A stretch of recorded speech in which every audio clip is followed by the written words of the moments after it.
Newly minted Conservative leader Erin O'Toole has unveiled his leadership team.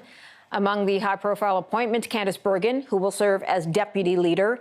Gerard Deltel will serve as House Leader of the official opposition.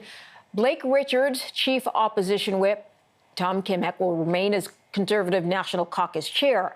O'Toole says he will reveal his full shadow cabinet next week. Let's go to the host of CTV's Power Play and Question Period. Evan Solomon joins us now from Ottawa to talk about this. Evan, when you see who has been announced so far, what does that suggest to you? Cabinet making is an exercise in experience, diversity, regional balance, and you got to be a political carpenter. And Erin O'Toole has showed that he is doing just that.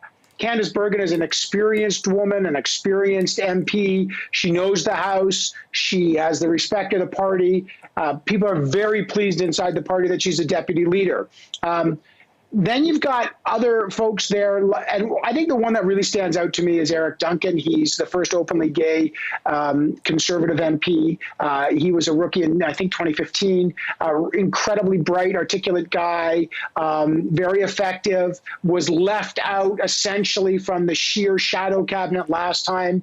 And this is shows not only, I mean, he's not a token gesture at all. He's got, on his own merits, he stands up for a lot of things, but it also is clearly a political signal that Erin O'Toole wants to be very inclusive. And for those critics that will say, now because of his leadership, he owes the social conservative on some of those social conservative issues that hung up Andrew Scheer. Mr. Duncan's appointment is clearly a signal that, look, Mr. O'Toole does not care about things like, gender and sexuality. He wants competence, and there's a lot of diversity there. So on that score, this is the first sense that we get of what kind of party Erin O'Toole is likely to build. Then, of course, he'll have a shadow cabinet, and then we'll find out if his political opponents in that are picked. For example, Andrew Scheer wants to stay in the party. I imagine he'll be part of a shadow cabinet. But for Erin O'Toole, whose job is unity, he's got to take the party, he's got to make it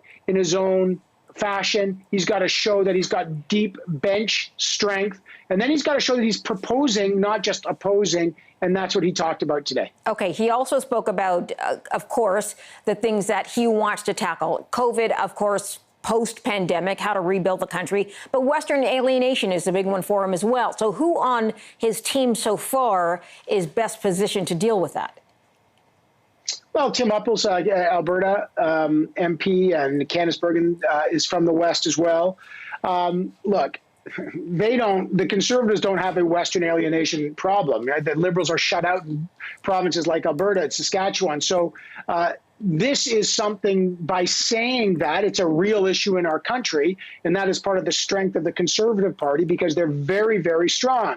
The more important issue for Erin O'Toole is he's got to get the 905, and he's got to make inroads in Quebec. Now, did he make inroads in the leadership? Yes. The numbers, though, in Quebec were down for Conservatives from the 2017 leadership race. So they are really in desperate shape in Quebec. And that's why putting a guy like Gerard Deltel, who's very effective, very good in the House, deep roots in Quebec, is going to be of significant importance if the Conservatives hope to make any inroads in Quebec. And let me tell you, it's a very uphill battle. I mean, when people say, oh, he did really well in the leadership, that means nothing in the general election, because there were some ridings in Quebec that were talking about 50 or 60 Conservatives in it. That doesn't matter.